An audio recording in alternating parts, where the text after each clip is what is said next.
Well, hello there, friends. Welcome back to the Construction Leadership Podcast. I am your host, Bradley Hartmann. And on this podcast, we bring you ideas and insights from construction leaders across the country every single week to help you lead more effectively. I'd like to thank our presenting sponsor, Capital One Trade Credit. If you're interested in increasing revenue while decreasing risk by engaging with a team that can help you set up a state-of-the-art, customized digital platform to make it easier for your customers to buy from you, well, you, my friend, would be interested in Capital One Trade Credit. How can you find out more? What do? What's the next step? Yeah, you just Google Capital One Trade Credit and you'll figure it out. This episode is also brought to you by our very own Construction Spanish program. It's a blended learning program that requires only 15 minutes a day for 6 weeks, Monday through Friday. It includes a book, it includes a daily video, there's audio content, there's a digital flashcard, all customized to help you bridge the language gap on your site. Whether you work alongside Spanish speakers, you employ Spanish speakers, or you sell to them, Construction Spanish will help you bridge that language gap and do it in a way that doesn't suck your will to live. I majored in Spanish. I studied it for 4 years in high school. This is not a great way to learn. Rote memorization sucks. And number two, it's not how they actually speak on the site. So we're solving that problem. We're teaching you how to speak construction Spanish 15 minutes a day over 6 weeks, Monday through Friday. You can go to bradleyhartmanandco.com to learn more. And yes, I know what you're thinking. Would, theoretically, construction Spanish, giving the gift of knowledge, what would that be like? Could that be a Christmas gift? Answer, hell yes, it would make a wonderful Christmas gift. And while you cannot shove it in a stocking, it could be described as some sort of stocking stuffer. So yeah, absolutely. And that's a good segue into this episode here, where we are going to be going over my top book recommendations. So if you've arrived, Christmas is closing in, and you realize that you really haven't been thoughtful about what to give the people in your life that you love the most, whether they're family members or maybe they're customers of yours, I'm going to give you the rundown on the best books that I have read this year that I would strongly recommend to a friend. So how many we got? We got 7 here, and I'm going to run through these. If you're watching this video, you're going to see the visual portion. If you're only listening to this, you can go to YouTube and you can watch me breaking down these books and why I love them. But first, I want to highlight a first principle, and I will talk about a scoring system. Because if you're wondering, did I potentially create a convoluted scoring system to keep track of the books I've read and how I felt about them, so when I refer them or recommend them or buy them for other people, can I recall how much I like this book? Yes. Yes, of course I did that. Of course I have that. And I'm going to share it with you so at least you can understand the way that I think about rating these books when I recommend them to friends and family, or I buy them as gifts, which is one of kind of my go-to tactics when I want to show a little gratitude or share some insights. So let's talk about the Alcatraz rule. This is from episode 279. If you haven't listened to that, go check it out. There was a friend of the family we grew up with, a guy who's a character. He's going to be on the podcast sooner or later. His name is Coach Jimmy Hall from Lockport, Illinois. And we would get together a couple times a year. And when we would go as families to eat, he would always remind us of the Alcatraz rule. And the Alcatraz rule was take all you want, eat all you take. Take all you want, but you got to eat all you take. And for, a 16-year-old knucklehead who, had a metabolism of, some Kenyan cross-country runner, I couldn't put on weight and I could eat a ton. I would go and just load up my plate with all the stuff. And you think he was reminding me to, be considerate of other people. It was a good rule. Why do I bring this up? I've always thought about the Alcatraz rule and being conscious, especially as my metabolism has slowed in my 40s. How do we think about that? The other part of this is I find that adults, when it comes to learning and when it comes to investing in books and their own personal development, they have this view of the Alcatraz rule that I can't buy a book because I don't think I'm going to read it in the next 30 days. So as we run through some of these favorite books that I'm recommending for the year, you're going to see this Alcatraz rule of it does not apply to learning and personal development. You should view it, whether it's audio or video. You should get as much as you possibly can that you are interested in. And don't worry if you're not going to take advantage of it immediately, because sometimes you're going to buy a book and it's going to sit back here for years until you dive into it. And when you do, when the time is right, sometimes a little magic happens there. And this is the principle that we often talk about on this podcast called the anti-library, which is the principle that the books that you own that you have not read are more valuable than the books that you own that you have read. So that is why you're going to hear that I've got a whole lot of books back here, if you're watching on the video here, that I have not read. But I will when the time is right, and I want them to be really available that I can just grab them when I'm jumping on a plane to go to Los Angeles or something. And I got 3 hours. I can dig into it then. So let's talk about the scoring system. So the first principles that we just kind of talked about, the Alcatraz rule, when it comes to adult learning, it's not take all you want, eat all you take. Anything you're interested, grab a hold of it and start building your library. Do not have a budget for it. And don't worry about not digging into a book. And if you dive into a book and you don't like it after the first 30 pages, get rid of it. Move on to something else, right? Don't worry about waste when it comes to your learning. Let's talk about my scoring system. Consistent with the Alcatraz rule and that theme of prisons, as it turns out, we have devised a scoring system for books that I use to keep track of the books that I've read and apply a scoring system to them. We call this the PAROLE scoring system because it's an acronym for PAROLE.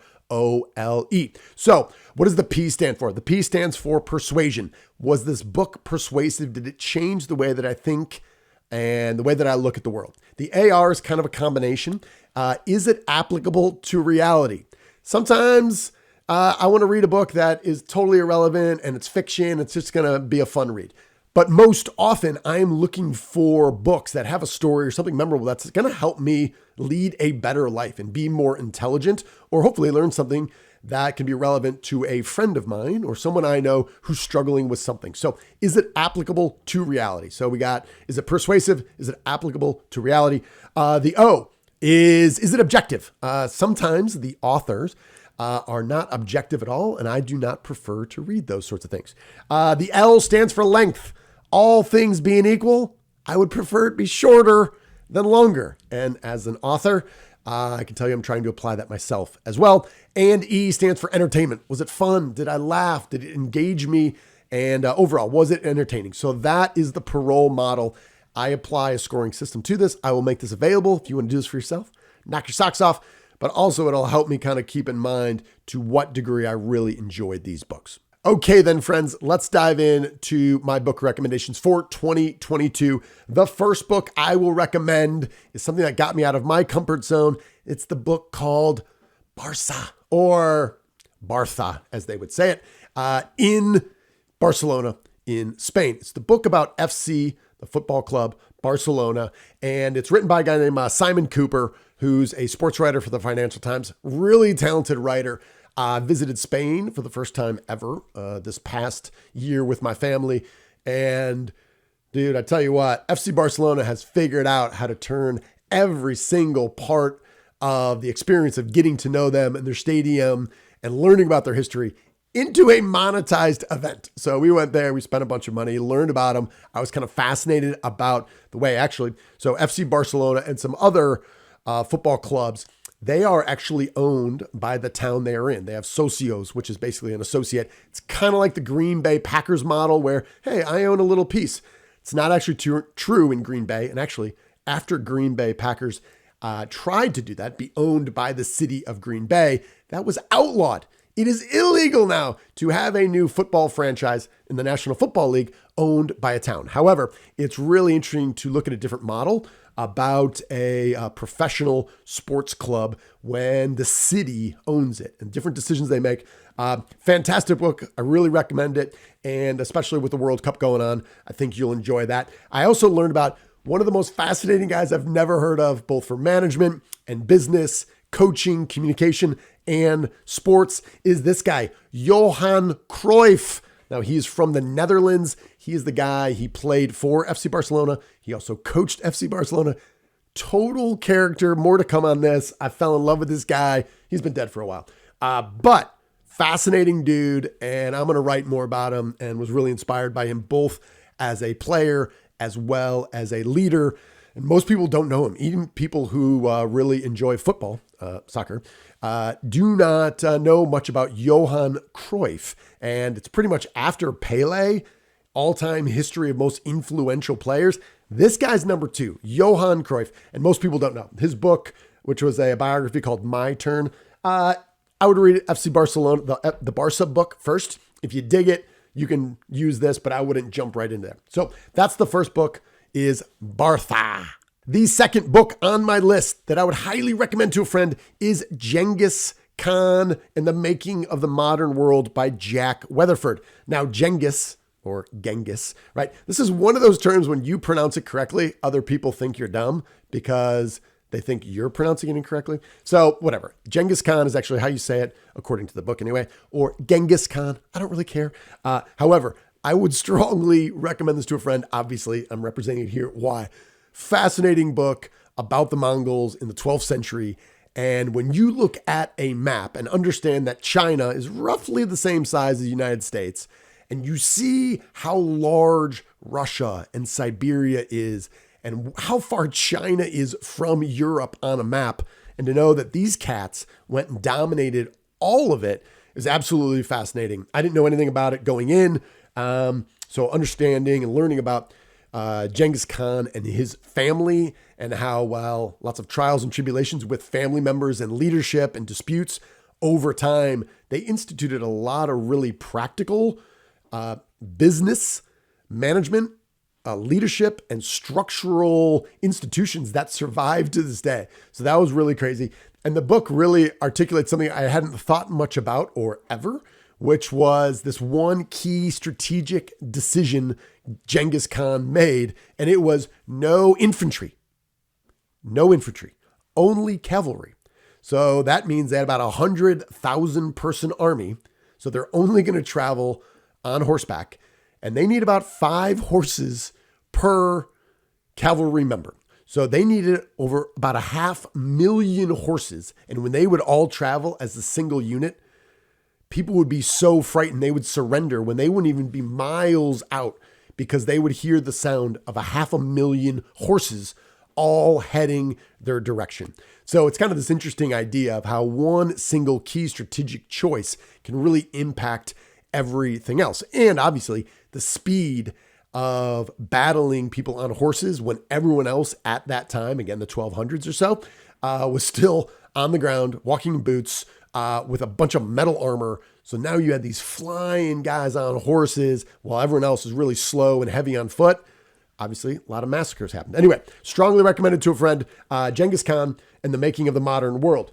This next one here is The Arsenal of Democracy by A.J. Baim, I think is how you pronounce his name. I might be screwing that up. This was a recommendation from Tony Stewart of Skanska in the Pacific Northwest. I interviewed him on the podcast several years ago, and this is a really good example of the anti-library in action. When I talk to smart people and they recommend a book, I just buy the book. There's no budget. I just buy it. And then I just put it back here, and then sooner or later I get to it. So I believe I spoke to him in August or September of 2019. I could be off by a year. Could have been 2018. And he strongly recommended this book, The Arsenal of Democracy. And it's about how the Ford Motor Company, led by, at this point, Edsel Ford. Henry Ford is going a little bit crazy, so they tell that story as well. And how Edsel Ford turned Ford from a motor company, a automobile company, into the largest manufacturer of planes. And how they did this in about 3 years. Just a fantastic untold story. I shouldn't say it's untold. It was untold to me. I didn't know about it and was blown away by it. And just how, this really turned the war, World War II, our ability to manufacture planes, and Ford did it. So it was fascinating. I don't not know how this is not a movie, but it's going to be a movie at some point. It's called The Arsenal of Democracy, and I want to thank Mr. Tony Stewart of Skanska for recommending that. This next book is No Beast So Fierce by Dane Hucklebridge, which sounds like a made-up name, and maybe it is. Maybe it's a pseudonym. I don't know. It's the terrifying true story of the Champawat tiger, the deadliest animal in history. This is a story about leadership and management and unintended consequences and colonialism and the British Empire coming into India and some negative forces that became one angry tiger that ate a ton of people in order to survive. And the story there, this came from TJ Shaheen. He recommended this. Absolute blast. And here's a brief clip of TJ and I talking about this book. On the surface, you have a classic hero's journey.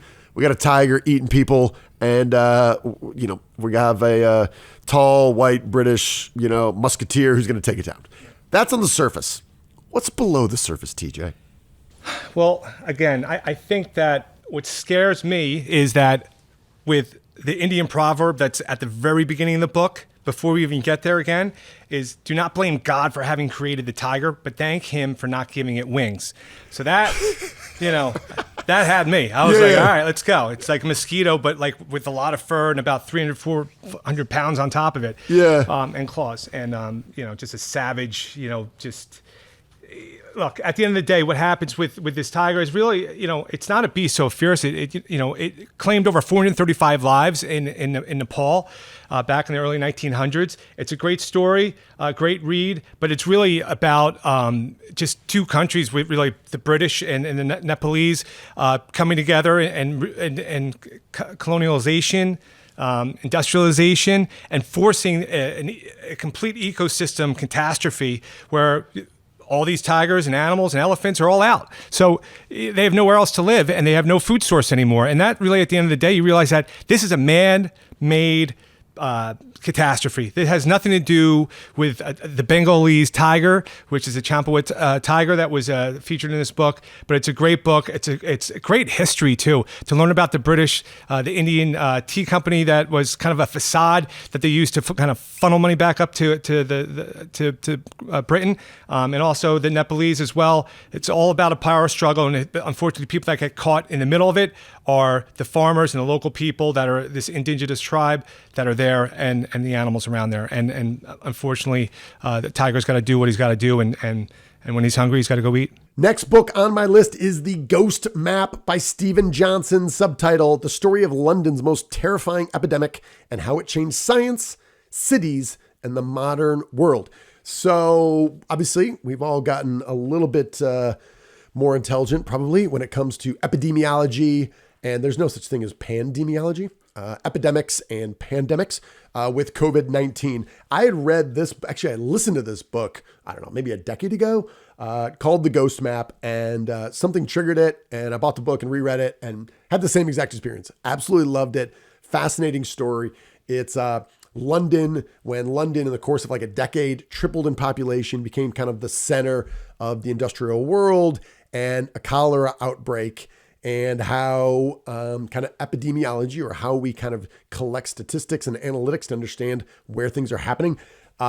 So if I'm describing this in a nerdy way that doesn't sound interesting at all, trust me, it is phenomenal. Such a great book. And Stephen Johnson, I think he's written for Wired and Fast Company. He's a really good writer in general. Love this book. Listened to it once 10 years ago, read it here. That gives you an idea, but fantastic. The next book I just picked up at the airport a couple weeks ago.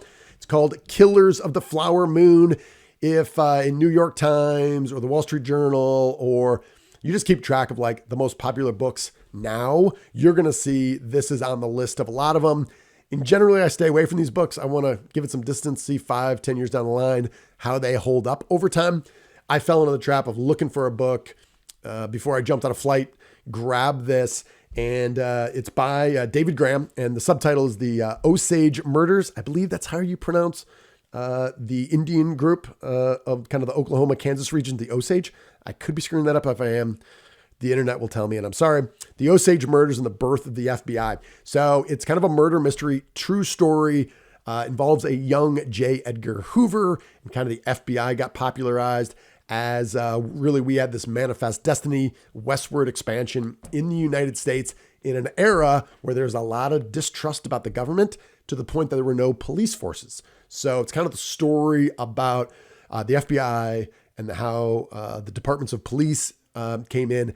And I think some of the horrifying and tragic ways that we have treated the Indians, and a really kind of unique story here. So if you have any sort of moral superiority about us as quote unquote Americans, This is going to help kind of reset some of the expectations on how we treat people. So Killers of the Flower Moon, I could not put this book down. I'm a slow reader, and I ripped through this, I think in 3 days, but I was trying to sneak off into the garage, into the bathroom to try to get more time to read this. So Killers of the Flower Moon by David Grann, Grann. It was awesome. Last but not least, we're going to finish with football. By the way, if you're watching this in video, can't understand why none of these have dust jackets. I hate dust jackets. I hate them with a passion. As soon as I get the book, I rip them and throw them off. It doesn't really make great for viewing later, but anyway. So this is called The Perfect Pass by a guy named S.C. Gwynn. He's from Austin, Texas. He's written several books that I love. I didn't make it on this list. I didn't want to have too many Indian books, but Empire of the Summer Moon, which is about the Comanche Indians, is one of my favorite books of all time. But anyway, we're going to close. We're going to circle back. We started with football. We're going to finish with football. American football. It's called The Perfect Pass. It's the story of the spread offense. A guy named Hal Mumme. If you're a football nerd and you've been around for a while, you'll recognize him. He coached at Kentucky a while back, maybe with Tim Couch, if that name rings a bell at all. And this is the story about how this offense got implemented way back in the 80s. It involves Mike Leach, who's the current coach at Mississippi State. He's a true character. However, from a leadership and management standpoint, why I love The Perfect Pass and why I've gifted it to so many people in the construction industry, it's a story about taking something, an offense, the spread offense, that looks complex when you watch it, but has a few key first principles on how we run the offense. And from there, it just gets deeper and deeper the more you practice it. And I think if you can have a playbook that has lots of variations, but a few key first principles, you can have something really effective and unique and different that looks complex from the outside, but isn't inside. And that's one part. The second part is if you look at where Mike Leach has gone from Texas Tech to Mississippi State, he went to Washington State in between. Wherever he goes, he produces some of the highest passing quarterbacks and the receivers with the most yardage and touchdowns, the best offensives in the country. And then what do? They either A, are not even selected to play in the NFL, or B, they go there and fail. What he does is says, you can give me average athletes and I will make them look like all-stars at this level. Right now, maybe you have an argument about if it's so good, why don't you produce leaders at the next level? But he has excellence when it comes to an offense with really average people. And I think that's what we should think about is how do we take good, hardworking people, bring in them an offense and make them shine like all-stars and do that predictably and repeatedly over time. That's a really exciting topic. So there they are in reverse order. We got The Perfect Pass by S.C. Gwynn. We got The Killers of the Flower Moon. This is by Mr. David Grann. We got The Ghost Map about cholera outbreak in London by Stephen Johnson. No Beast, So Fierce by Dane Hucklebridge, strongly recommended by TJ Shaheen. Actually, he sent this to me and I love it. Thanks, TJ. The Arsenal of Democracy, how Ford Motor Company in World War II started manufacturing planes and how they changed the trajectory of the war, recommended by Mr. Tony Stewart of Skanska. Thank you. Talked about Genghis Khan and the making of the modern world. Absolutely love this book. And last but not least, or first as it was, Bartha, The Rise and Fall of the Club That Built Modern Football. It's about FC Barcelona. It was awesome. So, all right, my friends, thank you for watching. Thank you for listening. Highly recommend you buy these books. If you're remotely interested, go and make that investment. You will come around to them sooner or later. I want to thank our presenting sponsor, Capital One Trade Credit. If you're interested in growing top-line revenue while decreasing risk, you want to check out Capital One Trade Credit. And we're trying to make this the best podcast you'll listen to. So if you have any recommendations for improvements, topics, guests, we want to hear them. Do not hesitate to email me directly at bradley@bradleyhartmanandco.com. That's all we've got. Thanks for watching. Thanks for listening. Again, if you're only listening and you're wondering why I'm talking about watching it, this is available on YouTube. Go check it out. Just look up on YouTube, Bradley Hartmann and Co. and subscribe. We're putting more and more videos out for every episode. And I think that's it. That's all I've got. We're going to close out like we always do. You, my friend, are owed nothing. Deliver value first. Make it a great week.